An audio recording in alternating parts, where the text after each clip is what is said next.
Hey guys, April Melvin here, and let's make a YouTube video. In today's video, we're gonna be looking at behind the scenes on what goes into making my YouTube video, how I prep, how I plan, about how long it takes. So guys, you do not wanna miss this, and stay tuned to the end where I'm gonna be giving you next month's theme on all the videos that I'm gonna be doing in the month of October. Stick tuned to the end. Before we get into the main part of the video, I want to take just a quick sec and ask that you guys please subscribe to my channel. I put out new videos on Thursday and they are all faith-based. They are a bold yet balanced and always biblical look at our modern world and how we Christians should be responding to it. So guys, if that's something that would interest you, go ahead and hit the subscribe button and don't forget to ring that bell. Step one, we have to prep for the video. So it probably feels like I just come up here and ramble for 14 minutes, but that is not the case. I sit down and I have some sort of an outline. I don't fully script my videos. I wouldn't follow them even if I did. And I do not have a fancy teleprompter, which would be really cool actually. And again, I probably wouldn't follow it. But when I do my prep, I do have an outline. So I always have a hook, which is a beginning sentence about what the video is about and kind of giving people an idea to watch to the end. Because with YouTube's algorithms, and if you guys don't know this and you want to help me out, watch the videos to the end. They pay attention to the length of time. So if you're going to click on my videos, please, please, please, even if you just mute it, watch it to the end, right? But that's what the hook is for. It's to give people an incentive to watch to the end. So that's where I will do any contest that I have or things like that, or just here's my last thing that I'm going to mention. You don't want to miss the mention. I need to do a better job, honestly, of prepping that a little bit more, but I'm working on it. I do have a hook. Then I go into just a little quick 30-second blip about subscribing and liking to the channel. So important to do that. Again, YouTube's algorithm pays attention to subscribers and people that are liking and commenting on the videos. And so the more likes and comments a video get, the more YouTube pushes that out. The same thing is true for all social media actually. And so if you have a creator that you really like and you really want to support them, the best thing that you can do is watch their content all the way through and then not just like it, but comment on it. Those comments really do matter and really do push the videos up in the YouTube algorithm. So after I do that, then I structure the video. I usually have at least 3 places. They are different points that I want to get to, and it just depends. I mean, I did, the 5 ways to pick your church. So I had 5 little video segments. And so I would kind of plot out those, find scriptures to match those points. And then I always end it with a conclusion. The prepping does take a little bit of time. I would say it probably takes me anywhere from 30 minutes to an hour, depending on the topic, to get my prep done. Step 2, now that I have prepped the video, now I have to shoot the video. And I do have a pretty fancy camera. Here it is. Isn't she beautiful?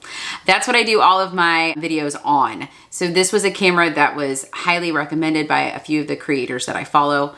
I use that, and then I use a Rhodes microphone that just sits on top. It just cleans up the audio, I hope. I really don't actually know. And then I have a ring light here, and then I sit in front of an open window because lighting is important. The shooting can take anywhere from an hour and an hour and a half. It depends on how much I have my life together, because I do not like to edit, which I'm gonna talk about. I don't really like to edit. And so I try to get it in one take. So I don't like to cut off and have a whole bunch of clips.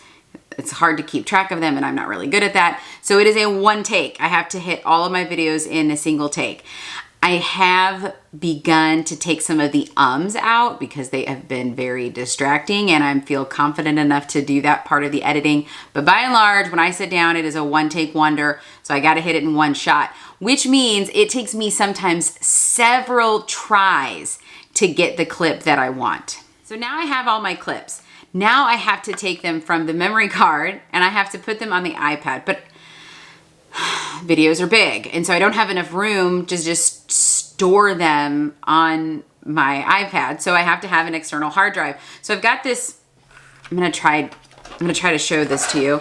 I've got this weird setup here where this is my external hard drive.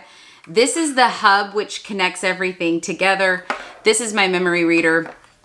So I put my memory reader in here and go through the business of transferring the files from my memory reader to the hard drive. But I can't just do that because I also have to color correct the videos, because even though I have lighting, it still doesn't look great. And so I go back in and I have to color correct it. So each clip I individually color correct, and that takes forever. Oh my gosh, it takes so long. Once they're color corrected, I put them back onto my memory drive. That whole process takes me 2 hours because it's so much saving and clicking and waiting for the thing to process. I am sure there's a faster way to do this, and it probably involves me sitting down and actually dropping money on a MacBook, but Lord knows I'm too cheap for that. So it just takes 2 hours. It just takes 2 hours. So all the clips are saved. They are saved on the hard drive. Now I have to put them together. I use iMovie, first of all and foremost. It's free. That is my favorite price.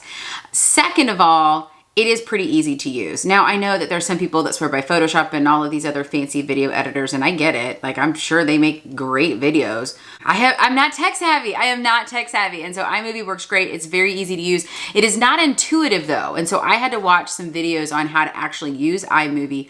Once I've done that though, it is very simple. And I get all of the clips. I can put them all together. Then I save them to my iPad and my hard drive. While that's uploading, I have also taken some pictures because I have to create a thumbnail. I hate taking photos. I mean, I really do. So I take 10 or so goofy photos, and then I pick 2 that I hate the least, and then I use Canva for all of my editing. Canva is a fantastic editing software because it is simple. And if you guys haven't caught the theme of my YouTube videos, it is all about simple for me. It has to be simple. It's time consuming enough as it is.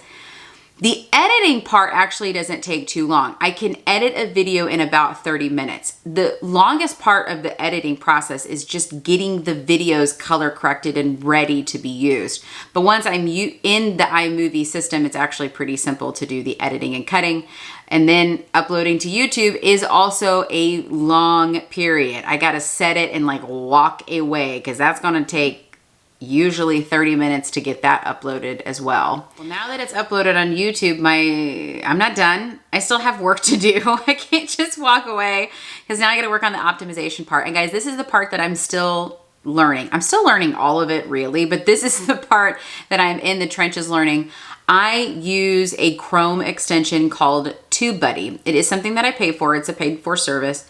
But what Tubebuddy does is it gives me Keyword Explorer. So when I am creating the title, when I'm adding the tags to the video, I try, again, still working through this, to use Tubebuddy to guide my paths. And so I will test out a couple different titles and see where it ranks to try to get the best title.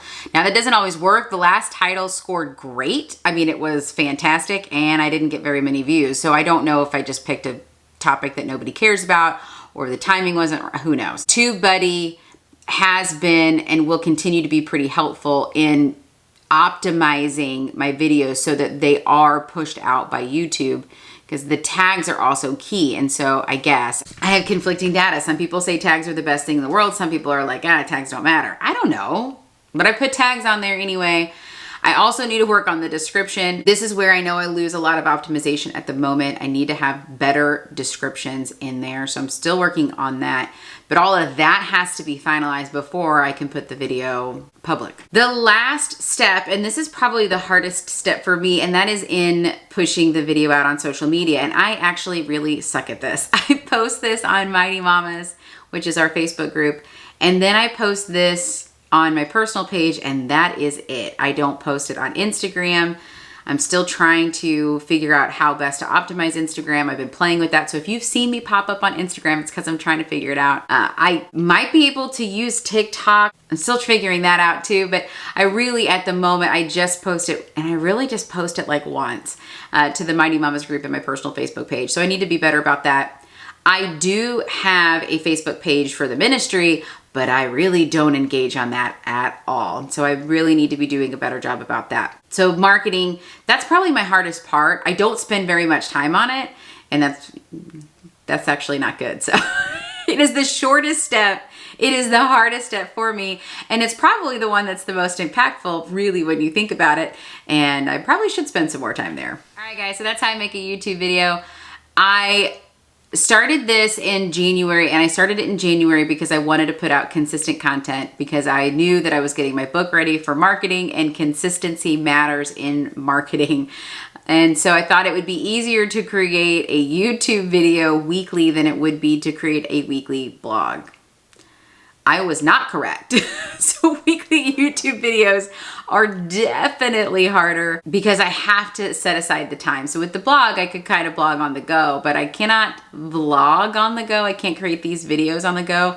Well, I think we're 6 hours in, which kind of makes me sad when I think about it, because that is a lot of time, but that's what I decided to do for consistency. Guys, I hope these videos are helpful. I hope that they're in some way entertaining and encouraging. I do really believe, and Mike Winger has a whole channel and he talks about this pretty passionately, but we have an incredible opportunity as believers to minister to the lost and dying world through YouTube. And I think that we should be doing it. If it's something that we can do, if we're able to do it, then we should be doing it. So guys, liking and commenting on their videos, sending them messages, signing up for their email list, guys, that just encourages us and lets us know that we did hear from God. We're not crazy, right? That it is helping people. I do it because I love God and I want to honor him, and I want to see people come to a transformative knowledge of his word. So that's why I do what I do.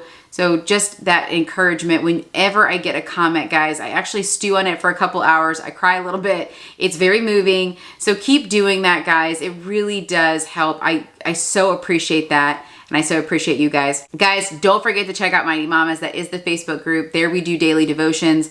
I have scripture verses, memes throughout the week. It was just a way to clean up my Facebook feed because I want to see some positivity on my Facebook. I don't know about you guys. And then check out the ebook. I will post a link in the description. This ebook is about the 3 things that Christians should be doing on a consistent basis. That is a free ebook. You just sign up for my email list and it will come into your inbox. So guys, check that out. And then come back next week. This is my big reveal. We are theming our YouTube months. It just makes it a little bit easier on me. So the next month's theme is all about relationships and marriage. So in my book, one of the chapters, well, a couple of the chapters is actually about marriages and some of the lies that attack marriages. And so we're going to be looking at relationships. I'll be pulling in some information from the books. So guys, you do not want to miss this.